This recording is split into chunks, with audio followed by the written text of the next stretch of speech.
I'm Chris Erdmann, and this is Made of More, the show where we go beyond business to uncover real stories that shape entrepreneurs, leaders, and changemakers. Every Wednesday at 8 a.m. on KKNW, we explore the pivotal moments, the adversity faced, the risks taken, and the resilience found along the way. This isn't just about what people have built, it's about who they've become. If you're ready for inspiration, practical insights, and stories that remind you that you too are made of more, you're in the right place. Welcome to the show, Made of More. I'm your host, Chris Erdmann. Today, I'm sitting here with a friend of mine and a business affiliate who happens to be the producer of Speaking Current, Made of More, and his name is JD Wyneken. JD, why don't you give yourself a proper introduction? Okay, well, I was on your show. I was on your show not too long ago, and really enjoyed it. So thanks for having me back. Yes, back. I am the. I guess I'm one of the founders of Speaking Current, which is a podcast coaching and development and production company, and we are very proud to produce Made of More. And thank you. It's fun. You've been having great guests on, hearing great stories. Really getting ready to put this out there for a lot of people to access as a podcast and online. It's an exciting time for your show. And so happy to be back on again because I think we're going to have a little bit of a different episode today. Am I right about that? Well, you had an idea. We have a little plot twist here. And yeah, a little switcheroo on what's happening. Yeah. And just for listeners, what we're going to do today is we're going to flip the script a little bit. Instead of Chris interviewing me, today we're going to interview Chris. And let me tell you where this idea came from. As Chris's producer, one of the things that I have to learn really quickly is how he operates and what he's interested in and what his story is. And when Chris first came to me, and said, I want to do this show Made of More, you might remember my reaction was like, oh yeah, that's a good show idea. Let's hear from business people about what makes them tick, why they're so successful, how they define success, where they're going. What a great idea. And you've done a great job of that. There's one story though so far we haven't heard yet. Sure. And that's yours. My story. Well, you haven't sent me any questions, so this is free flowing. I'm a little nervous of what you're going to ask me, but I'll give it my best shot. Yeah, absolutely. No, because I don't think you're going to need a bunch of questions on this because you're going to be telling your own story. All right. So here's where we should start. Everybody knows you who's listening as the host of Made of More. What do you do in your larger life? Let's talk about the business that you run. You are a very, very active entrepreneur businessman. Tell everybody, if you're giving them an elevator speech, of what you do.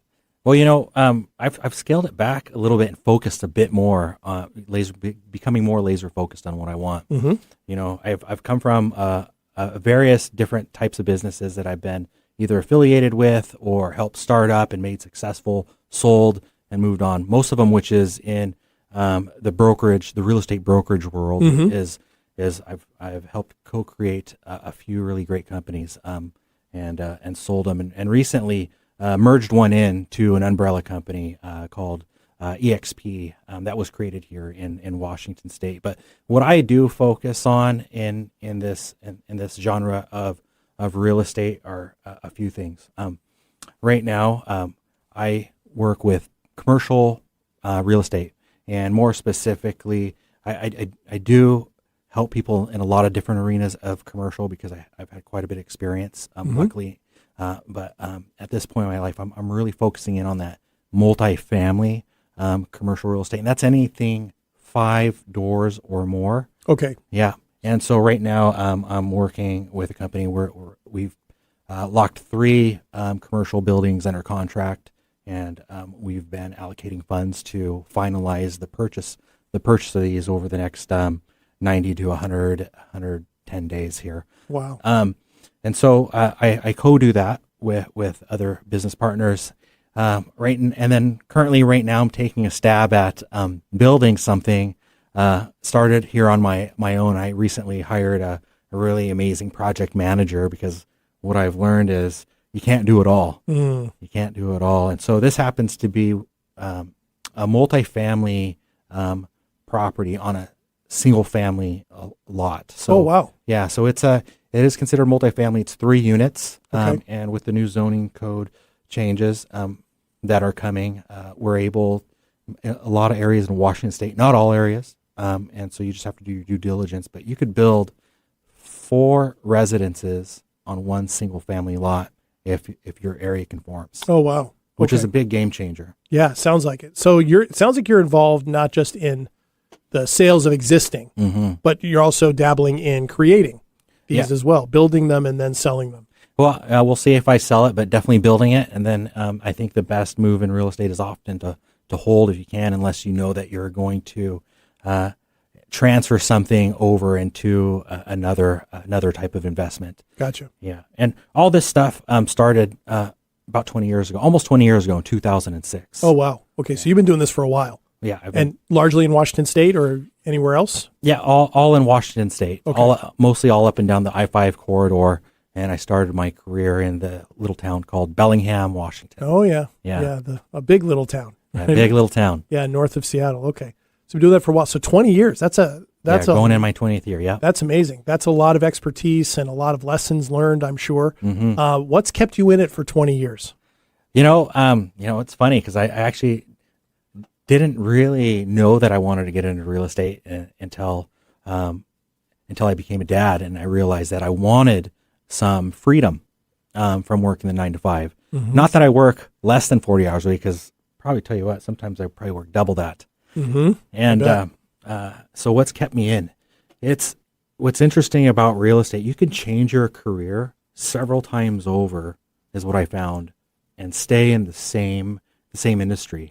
So when I first started, I was selling residential homes only. Okay. Then I went into residential homes and vacant land. So a lot of my early on clients were builders and developers, and they were just picking up these onesie twosie single family lots, and that's what I started with. And eventually, just kept right off. The homes got more expensive. The commissions got bigger, and I thought about getting out of the business in 2008.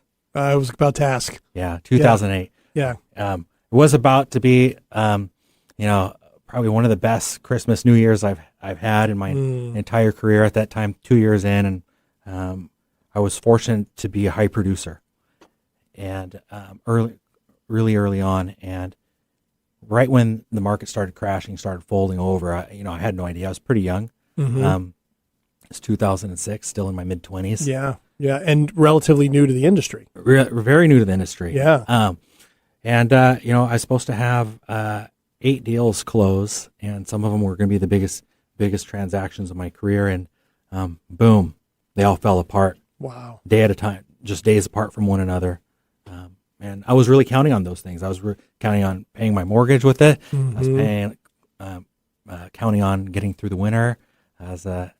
And just had a lot of plans, but don't count your eggs before they're hatched. Wow. Or don't count your chickens before they're hatched. Right, yeah, either one. Yeah, because that's a lot of scrambled eggs, right, with that. How did you handle that when that happened? Because that was a calamity for the entire industry. So how did you handle it? How did you end up staying in it? Yeah, a lot of stress. Sure. A lot of stress, a lot of top ramen, a lot of, just basic foods for a few months there. But what I've learned is I'm always able to take care of myself. God gives us what we need. I'm always able to take care of myself. And so right away I saw that I could get by if I'm just trying. Okay. And the next thing is, I quickly learned, even though things felt like they were standing still, I was listening for signs. Back then, there was no YouTube, there was no podcasts. Right. I didn't know about any real estate coaches back then. Nobody told me. So I was, but I started getting phone calls from these guys that were like, "Hey, I want to make a lowball offer on a property," and I'm like, "There's no way they're going to go for it." But call after call, not that they were flooding in, they were just by happenstance, probably because I was still doing open houses. I was still marketing. Okay. Still talking to everybody that made eye contact with me. I would, not that I would solicit my business to them, but if they asked me what I did, you better believe I'd tell them what I did. And those turned into small little opportunities of chance. And there was a guy that kept wanting to make these lowball offers, and pretty soon I realized nobody's selling any homes. I'm not selling any homes, so I should give these ridiculous opportunities a chance. And I did. And eventually I closed my first deal after the crash. Okay. And let me tell you, this crash was bad because I was sitting in one of the most seasoned offices with some of the biggest hard hitters in the area. Mm-hmm. And some of them were on suicide watch. I bet. Which I've never heard of before. Mm. And I'm like, is that a real thing? I would see there's 2 or 3 guys there that they were ready to retire. Oh, man. And they lost what I've heard is millions overnight. Yeah. And there's a couple that are still in the industry today. But it was realizing, going back to your question, how do I stay in, is I realized as a real estate broker, we're not totally dependent on the buyer exclusively. We're not totally dependent on the seller exclusively. No, it could be a bad market for one of them, but it's going to be a good market for the other. Mm. And so the makeup of the buyer just changed. Sure. The makeup of the buyer just changed. It turned into people that had cash or access to cash. And so when I closed that first deal, I had to be one of the very few or first people in my office that time.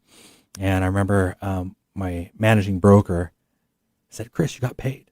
I'm like, "Yeah." I thought I was in trouble. But you weren't. Yeah, he grabbed my check and he grabbed it from me and he was running around the office with it saying, "Chris got paid." Man. Chris got paid. He's like, he's doing it. You guys can do it too.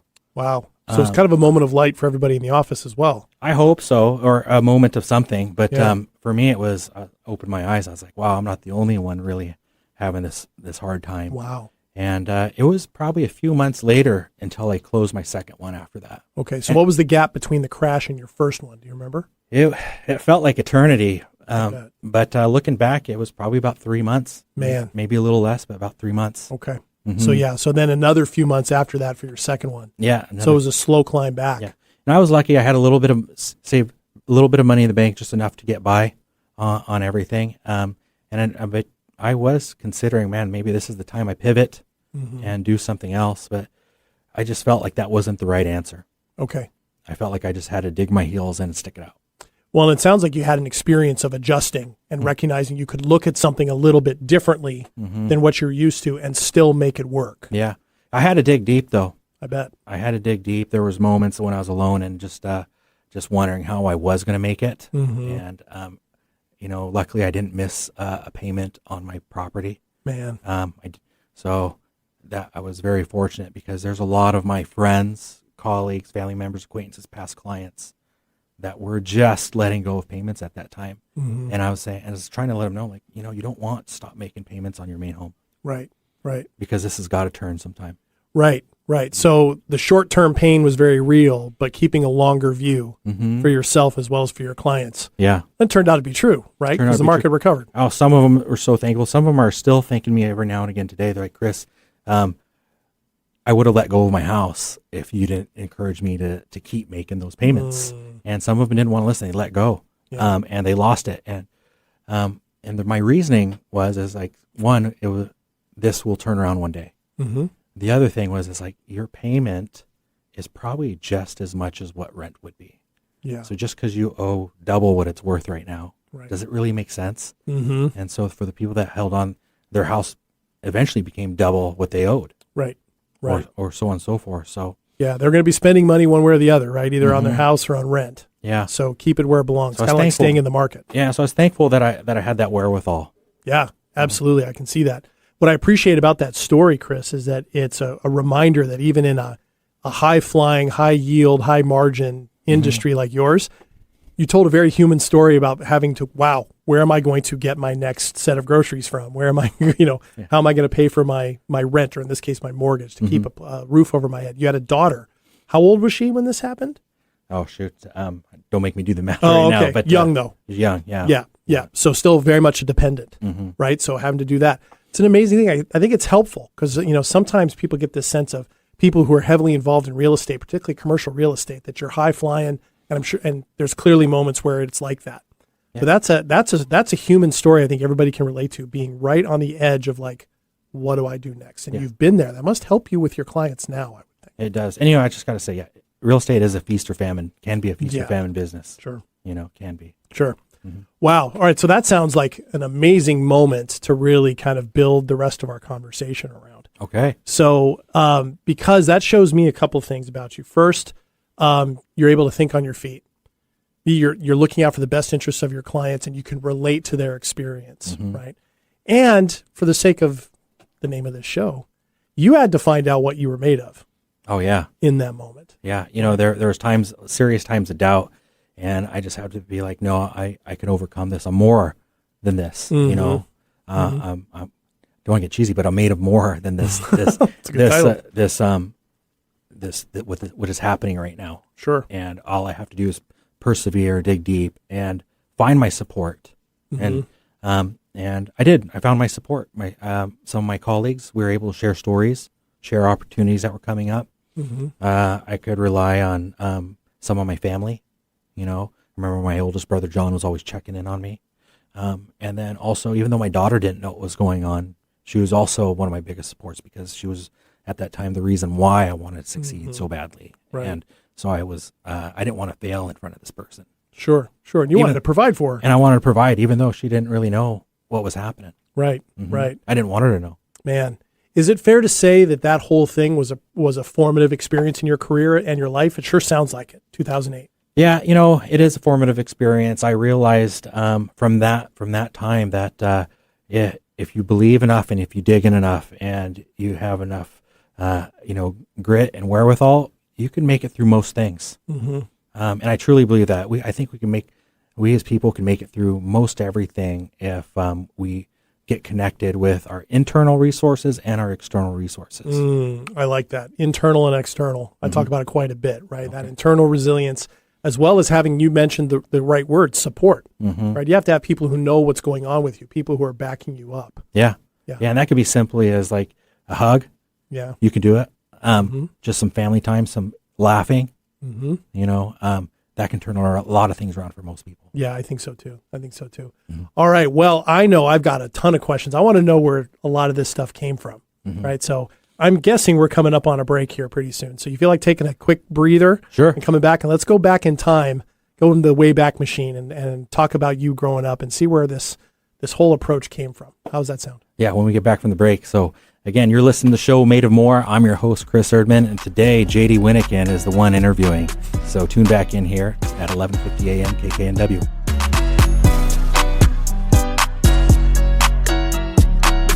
I'm Chris Erdmann. I served in the United States Air Force, and I deployed 3 times.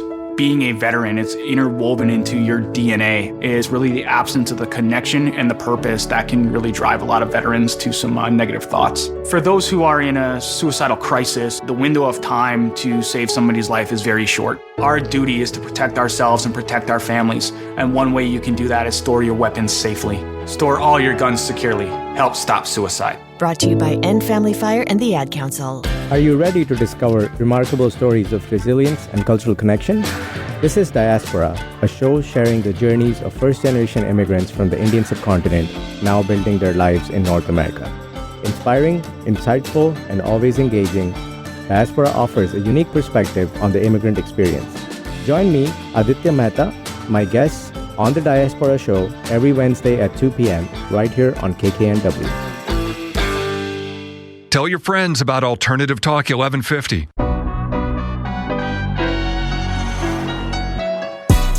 Welcome back to the show Made of More. I'm your host, Chris Erdmann. Or actually, your host today is JD Wyneken, my producer. We're here on 11:50 a.m. KKNW. So JD, take it away. Absolutely. We decided that we really wanted to hear Chris's Made of More story. He's been doing such a great job of having his guests tell their Made of More story. We wanted to get to his. And Chris, I loved what you shared about the 2008 crash, your response to it. And let's go back in time, though, from there, right? People want to know, right, about where people come from. And you always ask your guests, where did they come from? Where did they get started? So if you had to tell us, sort of where your life starts and where this journey started to where you are now, what would you highlight from your early life?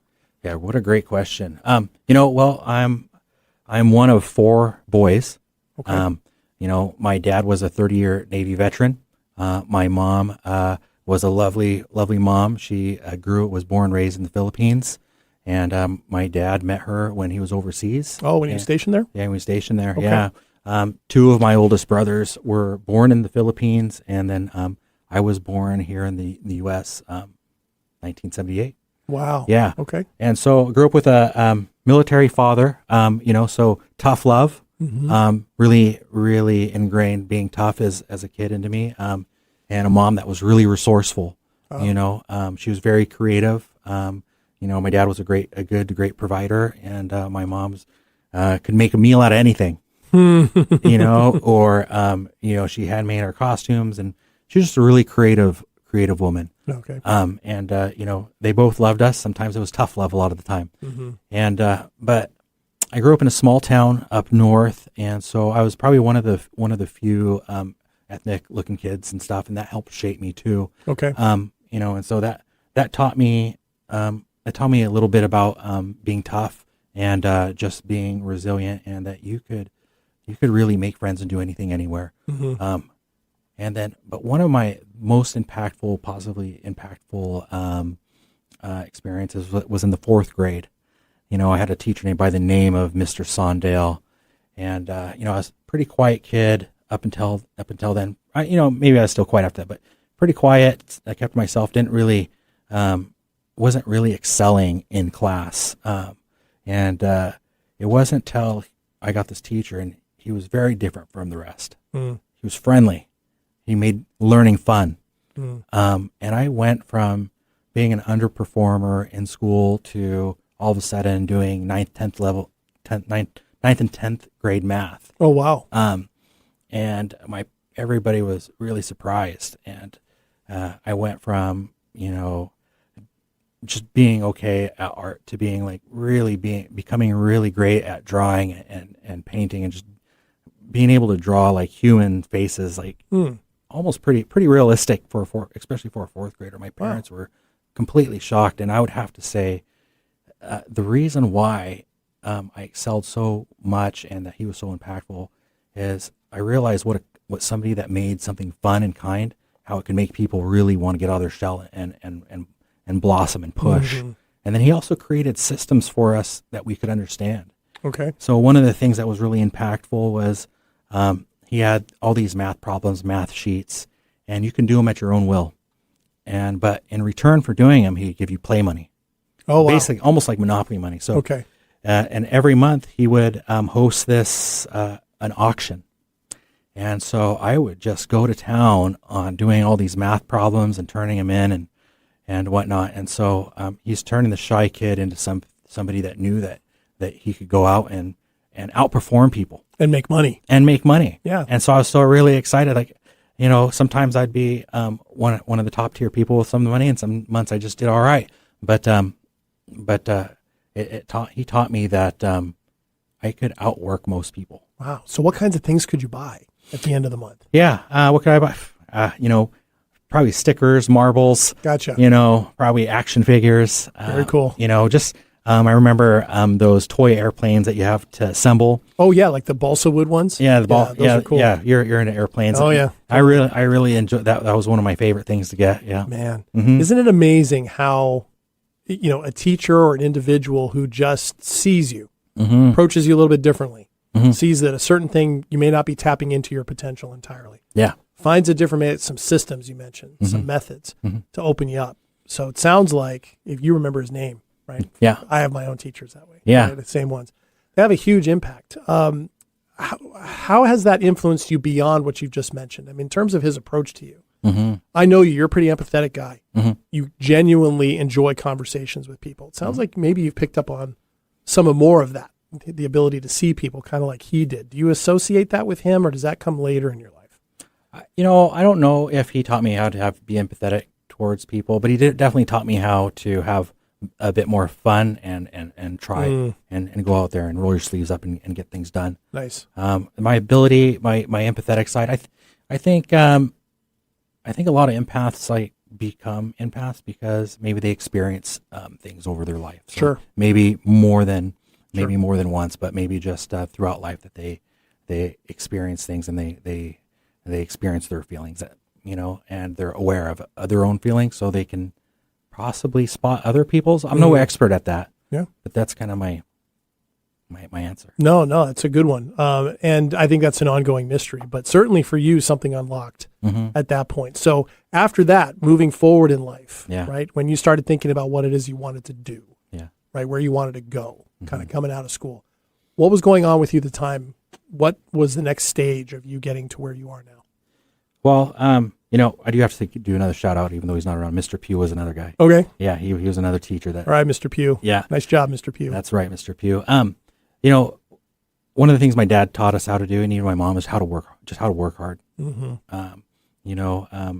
Just get in there and get it done. And there's no excuses. And so that really shaped me. I got into the construction field pretty early. Okay. I got in the construction field as I was in high school. But one of my buddy's dads owned a construction company, and it was concrete at that time. And I just wanted to hang out with my friends. Sure. Sure. Make some money while doing it. Sure. Yeah. It's nothing that I really wanted to do, but I'm like, I'll give it a try. And early on, at age 19, he had me running crews of grown men. Oh, wow. Yeah. So, and it wasn't the easiest for this 19-year-old kid to start running crews of like 30, 40, 50-year-old guys, putting foundations and stuff up in the ground. Yeah. And I thought that was like, it was kind of blowing my mind away. And in fact, it blew some of their minds away, and not in a good way. I'm sure. Yeah. I'm sure. He must have seen something. I mean, obviously, to put you in that position at 19 years old, you must have been, even though you were hanging out with your friends, you must have been pretty good at this. Yeah, I would say, looking back, I was pretty decent. Probably better than I gained some skills that he thought he could grow. And rewinding a little bit, I was also a father at 16. Oh wow! And so I was right away. I already had this passion inside of me to do something more. And the first level of that was, hey, just to make sure that I raised this girl to feel secure, loved, and provided for. And so that was always my number one from day one. And that's why then I started trying to figure out what I should be doing next. Okay. After that, I was going to community college and whatnot, and ended up applying for a job at a metal fab shop, and they weren't hiring, but I convinced them to hire me. Yeah. So you did a sell job on yourself. Yeah. I just convinced them. I said I didn't really know how to weld. I had a welding shop, didn't know how to weld. But I said, I know how to read blueprints, and I'm out here and I'm working with guys that, showing them what to do, or trying to lead these guys on building these structures and whatnot. And so this guy George, he took me on, and he taught me everything that I knew about metal fabrication. We used to build some really ornate, cool things, and even a lot of some of the bigger stuff was for high-rise buildings. We'd build the steel that got delivered out there. Oh wow! But some of the other things I've built with my team out there, like really interesting. I don't know. There used to be this TV show. They used to make like monster machines, or do you know what I'm talking about? I do. Yeah, they used to make all these ornate metal structures out of cars. We did some cool stuff for trailers and making, custom camping trailers and things like that. Right. To like beautiful stairways that were like ornate and just winding and things like that. Man. And everything between. I knew this wasn't my forever job. It was just something that I was doing in my young 20s as I was going to school. And eventually from there, I landed a job where I thought I wanted to be a project manager for a big corporation, like a construction corporation. Okay. And I did that. And, I did pretty well for them. And, but then I realized I was just going to be stuck behind a desk. And for my personality, there's nothing wrong with that. But for my personality, it just didn't work. Yeah. You are a mover.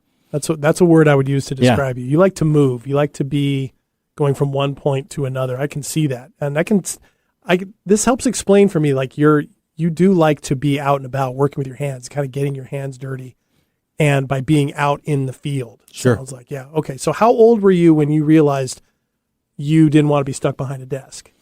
Oh, it was right before I got into real estate. So I was about 24-ish years old. So about a 5-year experience of leading these crews of guys. Yeah. Okay. Yeah. And, I was also being led too. Like I was being taught. So, and then after that, I got my real estate license, and, I just didn't want to miss out on my daughter's plays or her her games and things like that. And that was a really big deal to me.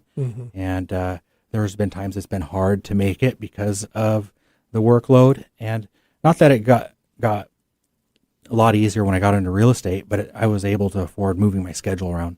Yeah, a little more flexibility. A little more flexibility. Okay. Yeah. What kind of sports and plays was she a part of? Oh, she just loved being in play, the school plays Okay. and whatnot, the singing, and she was a big swimmer all through since she was a baby all through high school. She got into cheer, swimming, and musicals is what she liked to do. Man. Yeah. So you spent a lot of time on hard bleachers. Yeah. And uncomfortable theater seats. Yeah, absolutely. Taking videos Yeah. and snapshots, that type of thing. Yeah, as a young father, yeah, absolutely. Yeah, absolutely. Very fun. And that, I know that is still a motivation for you, right? Even though your daughter's now grown and, she's doing well. Yeah. That kind of drive, I can see that in how you do things. So, all right, so you got your real estate license. You moved in that direction. Sure. And within just a couple of years, you face not only the biggest challenge of your early career, but you mentioned earlier some people who've been doing this on the verge of retirement. So they've been doing this for 3 decades. Sure. The worst thing they've ever seen. Yeah. As far as I understood it was. Yeah, absolutely. Okay. So, but we made it through that. You did. So as things began to rebound, you said you'd started in residential real estate. Did you shifted into more commercial on the other side of the crisis, or did that come a little later? That came a little later. So I still really had, and I still do. I still love residential. It's great. In fact, it's the reason why a lot of people in America are able to get ahead these days. Is by equity and using that equity to do something more with their life. But it wasn't till years later that I started doing a little bit more commercial, and commercial real estate more happened at that time by chance.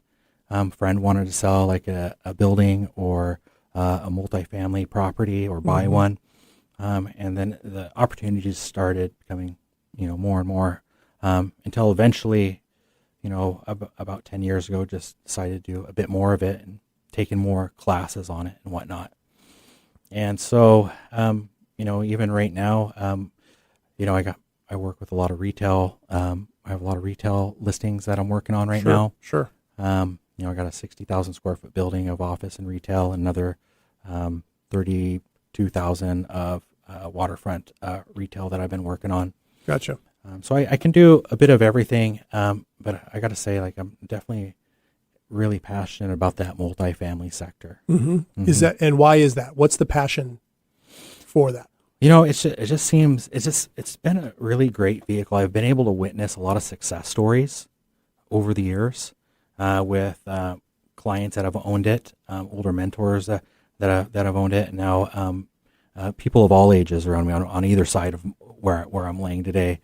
And it's one of the things that I've been interested in is I got involved with this group that they put together syndications and whatnot, and I met them by chance when I ended up getting a place down in Bellevue, and I got a nice introduction from one of my buddies, Tommy, and he said, "Hey man, I think that you're gonna really do well meeting these guys. You guys have something in common," and we found out we did, Man.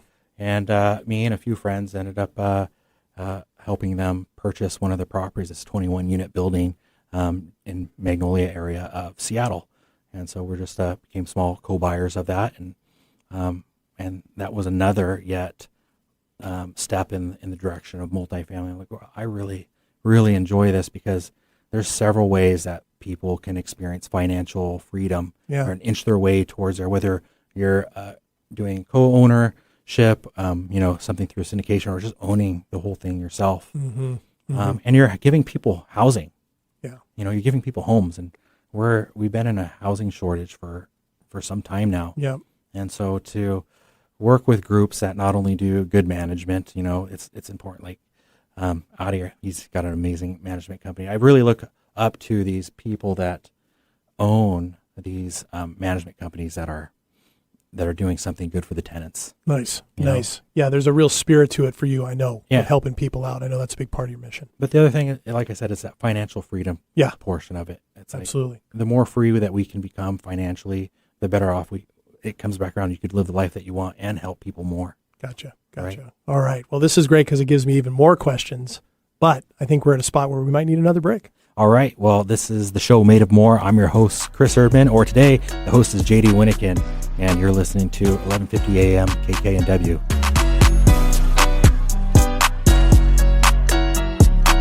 My name is Teresa Barber. I was in the United States Navy, and I served overseas in the Middle East and Africa. Early on in my career, I had a commander that taught our suicide prevention training, and the very next day, he took his own life. 90% of suicide attempts involving a gun are fatal. My way of continuing my service is to help protect my community by being a responsible gun owner and by storing firearms safely. Store all your guns securely. Help stop suicide. Brought to you by End Family Fire and the Ad Council. Hello, I'm Chris Erdmann. Every Wednesday at 8 a.m. on KKNW, I sit down with inspiring entrepreneurs, creative minds, and game changers to uncover the real stories behind their business. On my show, Made of More, we explore the challenges that they've overcome, the breakthroughs that they've celebrated, and the mindset that drives them forward. If you're ready to unlock your full entrepreneurial potential, Made of More is the show for you, because here we know you are made of more. Every Wednesday at 8 a.m. on KKNW. Alternative Talk 1150, the talk of the sound.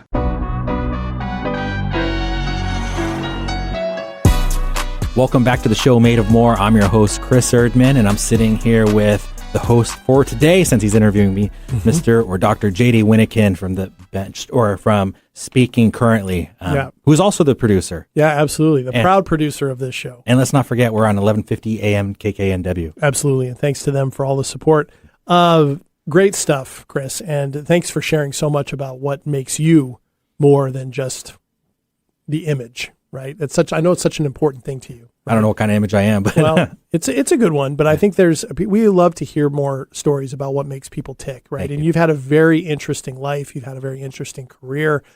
And, there's so much more to many places we could go, but we only have such a, small amount of time. Sure. So in the time we have left, with what you're doing now, you said you've kind of laser focused down a little bit more. You're liking this multifamily commercial kind of space, and it not only gives people housing, which they need, but opportunities to gain more financial freedom and more, to kind of live lives more along the lines that they want to live. Yeah, on your terms. Hopefully. Absolutely. And I know that's how you're living too. So you're not just doing this for others, you're also doing this for yourself, and it's kind of a symbiotic relationship that way. Yeah. So going forward, right? What are you hoping to do next? Like, what are you looking for in this? What goals have you set for yourself in your business, both short-term and long-term, besides just saying being financially successful? Yeah. One of the things is what's happening right now. I would love to look back and be like, wow, I built this house, this 3-unit property, and have it cash flowing. Sure. That's going to feel good to see a custom project get completed, and I hope to do it again in the near future. Okay. So I'd like, once it's done, I'd like to identify another single a piece of property and do it again. Okay. So you found that you really enjoyed that, kind of tapping into your old construction roots.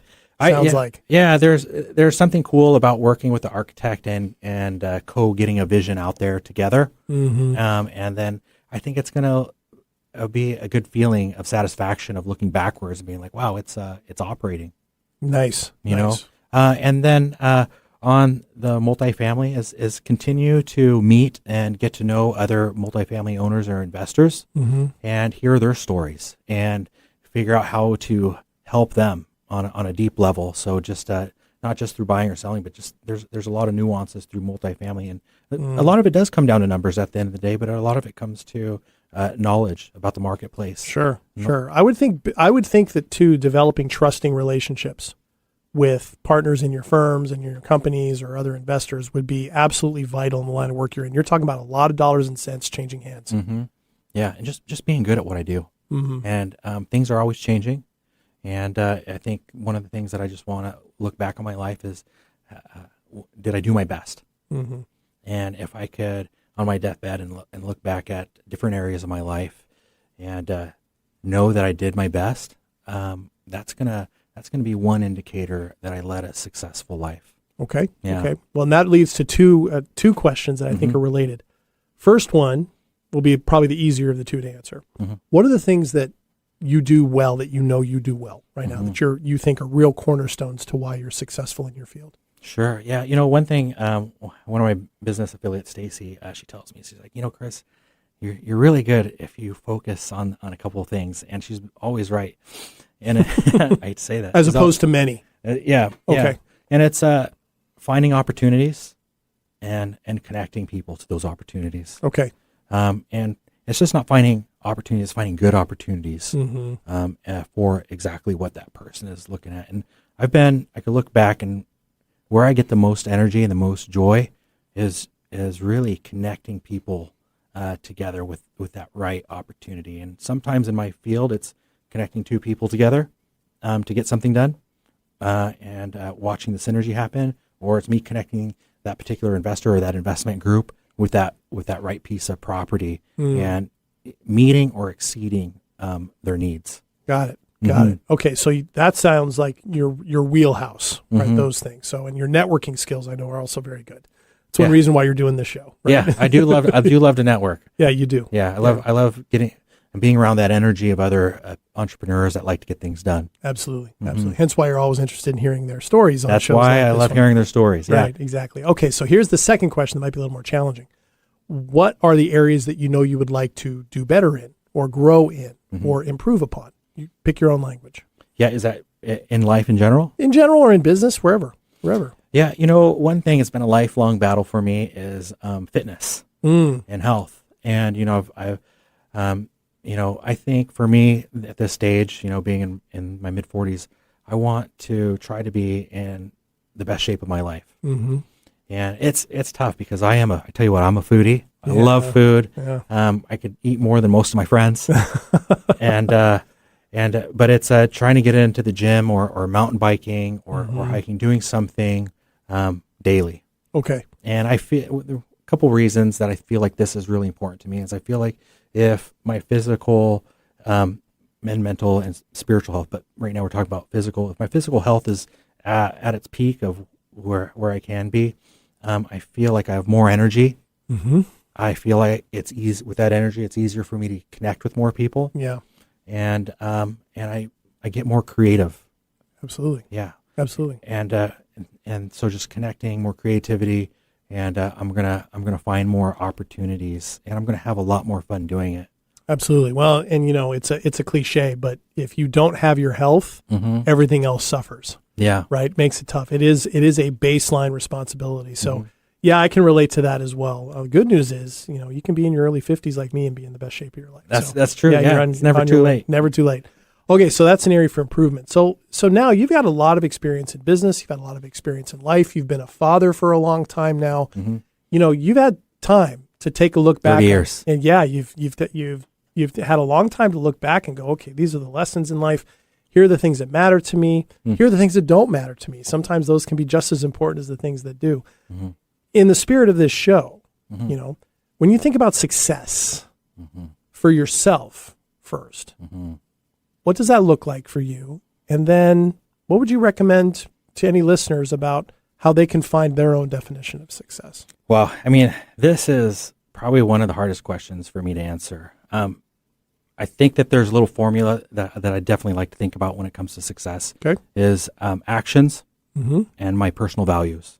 Okay. And so do my actions meet or exceed my personal values?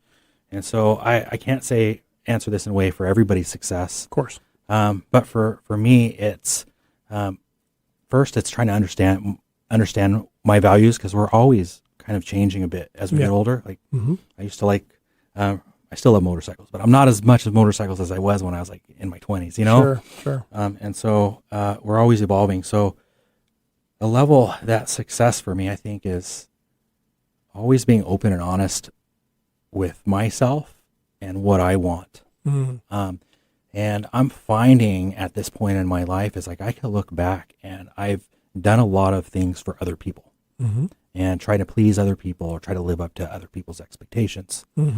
And not that I don't want to help other people, because it's obvious that I do. Of course. But success to me is digging in and finding out what actually makes me happy. And what actually is my North Star. Yeah. And sometimes it could be for that day. Or even more deeper. It could be for the foreseeable future. Mm-hmm. And so at this time of my life, it's asking myself, what does Chris really want? Mm-hmm. What's going to ignite my internal energy and heart and soul, other than just pleasing somebody else and trying to live off, was that good enough for them? That's a good awareness point to be a part of, because when I can relate to this, because as someone who also cares about helping other people and that type of thing, it can be easy to not prioritize yourself in that process, right? Or to give away too much at the expense of yourself. So it sounds like you're kind of weighing those things together. So I'll ask the question that you sort of just asked yourself. What does Chris want? Yeah. What do I want? I want a lot of things. Okay. Yeah. Like just maybe a couple examples. Yeah. For me, obviously a successful career. Sure. Looking back, knowing that I helped people, not just in the best that I could have, but to a degree that it was effective in the way that they wanted to experience it. Okay. Or more. Okay. So that's my work. For my health is just do daily practices. Mm-hmm. Never feeling I have to win something every day, but just take life in small bites. So I would define success in my health as trying to eat more healthy than not, trying to work out more days than not, and just trying to take care of my spiritual, health more days, or hopefully every day. Yeah.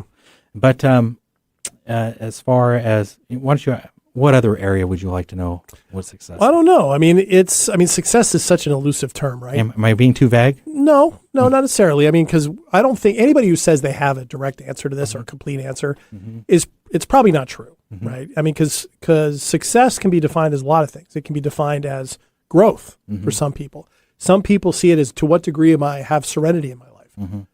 To what degree do I have purpose? Do I have connection? Do I have family? It can look like different things. In some ways, you're asking the same question by saying, what does Chris want? Yeah. Right? Yeah. And it's perfectly okay to say, well, I know I want this here and I want this there, but I'm not sure on some other things. Yeah. Another level of success would be, I want to travel. I love to travel the world. Mm-hmm. I've been doing quite a bit this year. Yeah. And is visiting family Mm-hmm. in different parts of the world. Okay. Is your family spread out all over the world? In different parts of the world, definitely. I do have a bit of family in Germany that I've never met. It'd be cool to see if I could run into any of them, just to even like shake their hand, Yeah. But also Philippines, I've been there a couple times, and it's been really fulfilling to connect with them and experience the culture with my family, and share stories, laughter, and even sometimes cries, I guess. Sure. I have family in Malaysia. I've not been there yet. Okay. I'd like to go take a look at that. Nice. Visit over there. That'd be, if I could try to go to most countries that my family is in, I would say, wow, that was pretty cool. Okay. Be a high level of success. Okay. Yeah. What's a place you've gone to that really surprised you at how much you liked it? Oh, recently I went to Tulum, Mexico. Okay. And I ended up just going there for 5 days. I liked it so much. I went there to go check out a buddy of mine's property. He has a development property out there. And, that was only a few hours out of the trip. But it was enough to get me over there. Nice. And I was surprised how much I liked it. I ended up going back the next month for about 10 days. Oh, okay. Yeah. What did you like about it so much? It was really, I felt like there was kind of that old world there. It was pretty chill. Obviously, it's a beach town. I love going on the beach. Both times there's a lot of seaweed there, and there was a lot of people there. Kind of, I felt like that were on a journey. And I took some yoga classes and stayed at some cool boutique hotels and met locals, and just got to know some people. And I thought that was pretty neat. So you slowed down. It sounds like I slowed down. Yeah. Yeah. I slowed down, and it was. I just got to say, it's just recharged. I was able to unplug. Yeah. From all the hustle. Yeah. Yeah. Was that a strange feeling for you to unplug like that? Not necessarily a bad feeling, but a strange feeling? It's not a strange feeling, but it can be because I do travel, and I'm able to unplug. But it could be it's that feeling, the first day or just leaving. I could have a lot of anxiety trying to leave and slow down. What am I forgetting? Right. Oh, yeah. But once I'm there, I've gotten to the point to where I could relax pretty quick. That's a skill. Yeah. That's a skill. I go from 100 to 0 pretty quick. Okay. Yeah. Okay. That's kind of nice. Yeah. Now, how do you do with unplugging when you're here in the midst of your daily grind? How well do you unplug, and what does that look like? Yeah. In my past, that's been that's been a big challenge. Unless I'm totally stressed out by something, it's pretty easy to unplug these days because I see the value in it. Mm-hmm. And when I was younger, I didn't see the value in it. I thought you always had to be on. That's kind of like the American thing. You always have to be going. Yeah. And even my friends from other countries, they make fun of us a little bit for not taking a break. Mm-hmm. But the more that I get out there and unplug, the more that I see it's a little easier to be more effective and even maybe more successful when you're back in it. Mm-hmm. Yeah, the quality of what you get out of it right, might reduce the quantity that you're in it. Yeah. But the quality really matters, particularly in the business you're in and also in kind of how you're wired and what you care about. You care about quality in your life. Yeah, I do. I do care about quality, that's for sure. Mm-hmm. But yeah, so I've gotten to the point where I can unplug pretty quickly and just kind of get on my mountain bike. Nice. Go mountain biking. Yeah, you do that every weekend. I see all your posts on social media. You're always riding somewhere. Actually, sometimes 5 days a week. Yeah, that's amazing. Yeah. That's amazing. So very cool. Yeah. Very cool. All right, so in the time that we have left, just a couple minutes left on this very different edition of Made of More. Sure. What would you say to prospective listeners who might want to come on this show? Give them your invite. What do you want to hear? Yeah, thank you for that. Yeah. I wasn't ready for that. For the prospective listener that's thinking about wanting to be on the show or telling their story, I think first of all, everybody has a story. Mm-hmm. Whether you're just starting out, wanting to start, or whether you're in the middle of that career and you've had a lot of these ups and downs, or at the end, everybody's going to value, or most people are going to be able to get value from the story that you've experienced, your authentic story, because there's so many people, everybody in this world's at a different stage, and sometimes just you opening up and sharing your losses or your wins might land on somebody's ear at the right time to lift them up or to try something more. It might even be the opportunity for somebody to experience your business. It's an opportunity for awareness. It's to give back to yourself, that people could be like, oh, it's just this is one more channel on which people could be more aware of what you're trying to do. So if you're the person that's listening out there and you're feeling like you want to do more or become more, or you just want more awareness, I'd be interested in talking to you. Absolutely. If you have that desire in there, or if you've taken some pretty big slugs in your life and you're like, something's calling on you, tugging on your heart that you feel like you need to share this. Maybe you're going to keep somebody else from stepping on a landmine.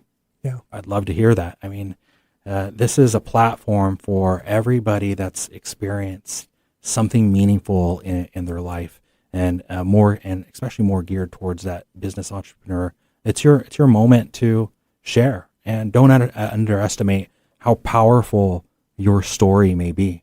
Awesome. Well said. And if you're interested in reaching out to Chris, check out the show notes for this episode and all his episodes, because all his contact information is there. And you can also find him on social media and on LinkedIn. Trust me, you look up his name, Chris Erdmann, you're going to find him. Chris, thanks you for letting me do this. I had a lot of fun. I hope you did too. Yeah, thank you for just wanting to do this. I know Absolutely. We've been pushing this back for a little bit. Absolutely. And it wasn't so scary without the questions. Good. Yeah. Good. I'm glad. I'm glad. Thanks. All right. Well, you've been listening to the show Made of More. I'm your host, Chris Erdmann, and you've been listening to JD Wyneken of Speaking Currently. And if you have any questions, I want to ask you, how do they get a hold of you? Oh, that's easy. You can reach out to me on my social media feeds. You can check out our show, Staying Power. That's available wherever you get your podcast. My co-host and I, Ashley Kniebel, do that. And that's the easiest way. You can also find out more about us at the show page, 1150 AM KKNW, for Staying Power as well as for Made of More. Easy to find. Well, hey, I'm just so thankful that you took your time to do this. Thanks, JD. Thank you, and thank you all the listeners out there. Thanks for tuning into this episode of Made of More on KKNW. Whether you're on the road, at the office, or listening from home, keep chasing what lights you up, keep building what matters, and never settle for less than the life you were made for. You are made of more. More purpose, more impact, more joy. Made of More is part of the Speaking Current network of shows and podcasts, all of which that are dedicated to inspiring listeners to build lives of meaning, connection, and value. You can find the Speaking Current network of shows, including Made of More, wherever you get your podcast. You can also find us on YouTube. Until next Wednesday at 8 a.m. on KKNW, I'm Chris Erdmann. Stay bold, stay inspired, and stay made of more.